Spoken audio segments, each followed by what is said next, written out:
സർക്കാർ നിയോഗിച്ച നിയമപരിഷ്കരണ കമ്മീഷൻ നിരവധി ശുപാർശകൾ തയ്യാറാക്കി റിപ്പോർട്ട് രൂപത്തിൽ സർക്കാരിന് കൈമാറുന്നു.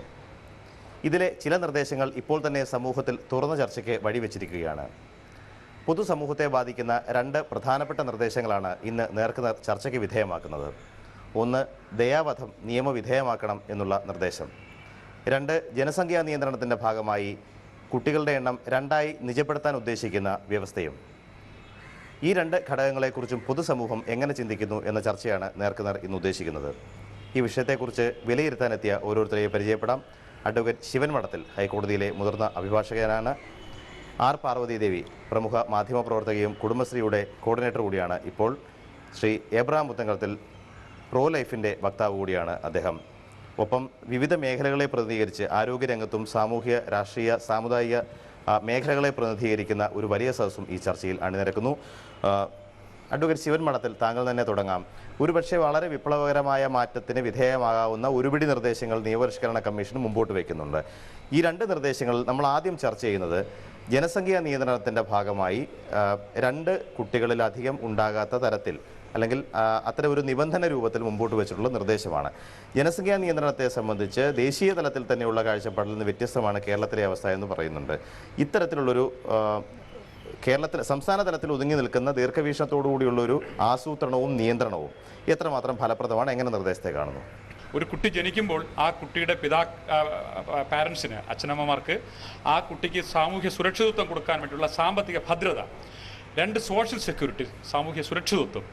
3, ആ കുട്ടി വളരുമ്പോൾ ഉണ്ടാകുന്ന വിദ്യാഭ്യാസം തുടങ്ങിയ കാര്യങ്ങളിലൊക്കെ തന്നെ ഇതെല്ലാം പരിഗണിച്ചുകൊണ്ട് കൂടുതൽ കുട്ടികൾ ഉണ്ടാകുമ്പോൾ ഉണ്ടാകുന്ന സാമൂഹിക പ്രശ്നങ്ങൾ.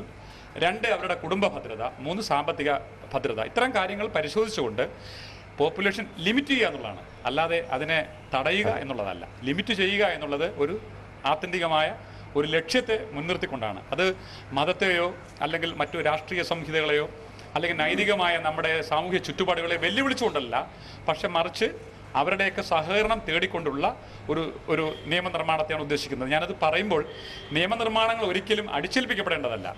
അത് സമൂഹം സ്വയം ഏറ്റെടുക്കേണ്ട ഒരു പ്രക്രിയയാണ്.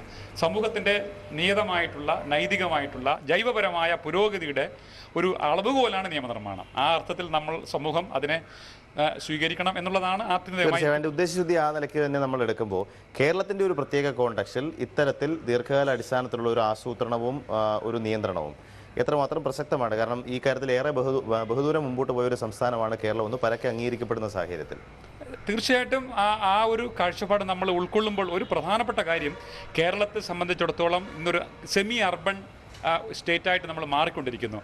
സ്ഥലം, വിഭവം, അതിൻ്റെ പ്ലാനിങ്.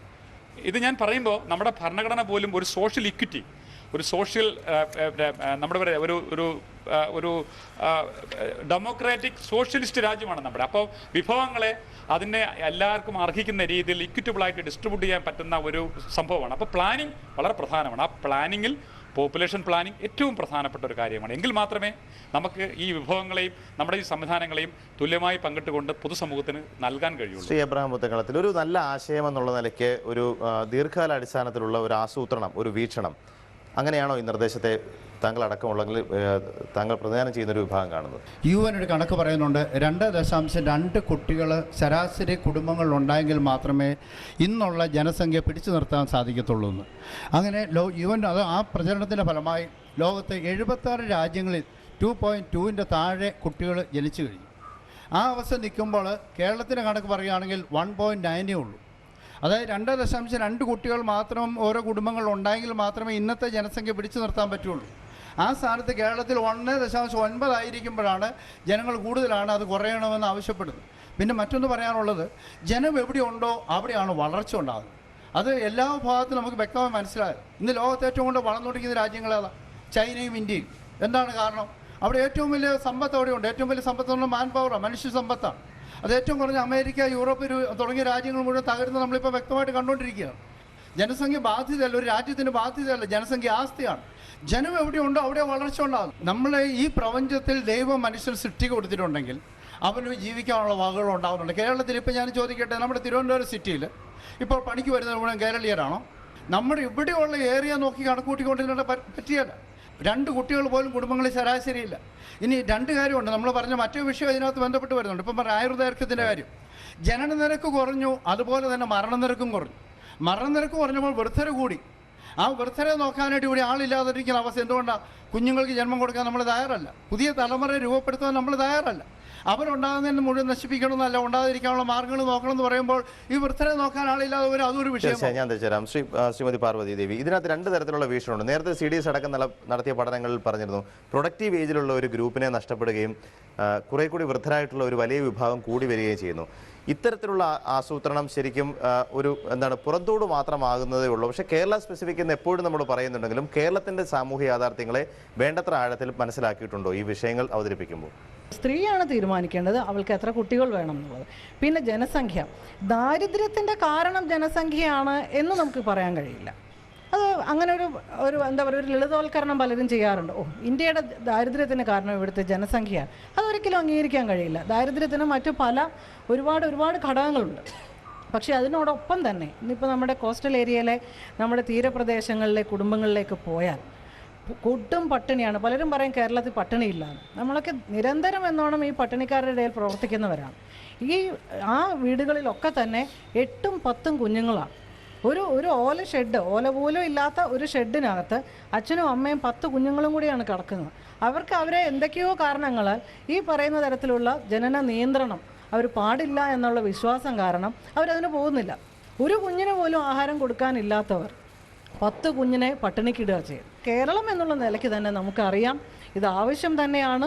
പക്ഷേ ഈ പറയുന്ന പോലെ ഒരു ഇരുമ്പലൊക്കെ ഉപയോഗിച്ച് 2 എന്ന് തീരുമാനിക്കുകയും 3, ഇപ്പോൾ ചൈനയിലൊക്കെ ആണെങ്കിൽ 1ൽ കൂടുതൽ കുഞ്ഞുങ്ങളുണ്ടെങ്കിൽ ആ കുഞ്ഞിന് ഒരു തരത്തിലുള്ള അവകാശങ്ങളും ഉണ്ടാവില്ല.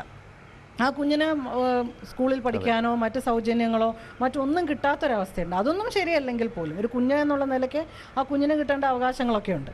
അത് നമുക്കൊരു നിയമം കൊണ്ട് നിഷേധിക്കാൻ കഴിയില്ല. പക്ഷേ ഇത്തരത്തിലുള്ളൊരു അവബോധം സൃഷ്ടിച്ചെടുക്കുകയും ഈ പറയുന്ന തരത്തിൽ ദാരിദ്ര്യത്തിൻ്റെ കാര്യങ്ങളിലും സ്ത്രീയുടെ ആരോഗ്യം, ഒരു പൗരൻ എന്നുള്ള നിലയ്ക്ക് അവളുടെ ജീവിതം മെച്ചപ്പെടണമെങ്കിൽ കുഞ്ഞുങ്ങളുടെ എണ്ണത്തിന് നിയന്ത്രണം നിർബന്ധം. തീരപ്രദേശത്ത് നല്ല ദാരിദ്ര്യത്തിൻ്റെ ഒരുപാട് ഉദാഹരണങ്ങൾ, കുടിലുകൾ കാണാമെന്ന് പറഞ്ഞു. ഇപ്പോൾ ഈ മക്കൾ ഉണ്ടായില്ലായിരുന്നെങ്കിൽ അവരുടെ ദാരിദ്ര്യം മാറുമായിരുന്നോ? ഇവിടെ ചോദ്യം അതാണ്. ഇവരുടെ ദാരിദ്ര്യം ഈ മക്കൾ ഉണ്ടായതുകൊണ്ടാണോ ദാരിദ്ര്യം ഉണ്ടായത്? അപ്പോൾ അവരുടെ സംസാരത്തിൽ തന്നെ അതിന് ഉത്തരവുണ്ട്. മക്കളല്ല ദാരിദ്ര്യം, സാറും പറഞ്ഞു. അപ്പോൾ മക്കൾ കൂടുന്നതാണ് ഇവിടുത്തെ പറഞ്ഞ് പരത്തിയിട്ട് യഥാർത്ഥമായ ദാരിദ്ര്യത്തിൻ്റെ അവസ്ഥ അല്ലെങ്കിൽ സ്റ്റേറ്റിൻ്റെ ഉത്തരവാദിത്തത്തിൽ നിന്ന് മാറിപ്പോവുകയാണ്. സ്റ്റേറ്റ് ഇവിടെ അധ്വാനിക്കാനുള്ള വഴികളും ജീവിതമാർഗങ്ങളും നമ്മുടെ ഒരുപാടുണ്ട്. കേരളം ഗോഡ്സ് ഓൺ കൺട്രി എന്നാണ് പറഞ്ഞിരിക്കുന്നത്. ഏത് രീതി നോക്കിയാലും ഇവിടെ സമ്പത്ത് ഉണ്ടാവാനും വളരാനുമുള്ള സാധ്യതകളുണ്ട്. അതിനെ വളർത്താനും അതിനുള്ള വേദികൾ ഉണ്ടാക്കാനും സ്റ്റേറ്റ് പരിശ്രമിക്കണം. അതിനുള്ള സാഹചര്യം ഉണ്ടാക്കി കൊടുക്കണം. അല്ല മക്കളെക്കുറിച്ചുള്ള ദാരിദ്ര്യം. ഈശ്വരൻ പറഞ്ഞ ഭൂമി അനുഗ്രഹിച്ചത് നിങ്ങൾ സന്താന ുള്ളവരായി പെറ്റുവരികയാണ് പറഞ്ഞത്. അപ്പം ഈശ്വരന് ഉപദേഷ്ടാവാകാനല്ലേ മനുഷ്യൻ നോക്കുന്നത്? അതുപോലെ മേടത്തോട്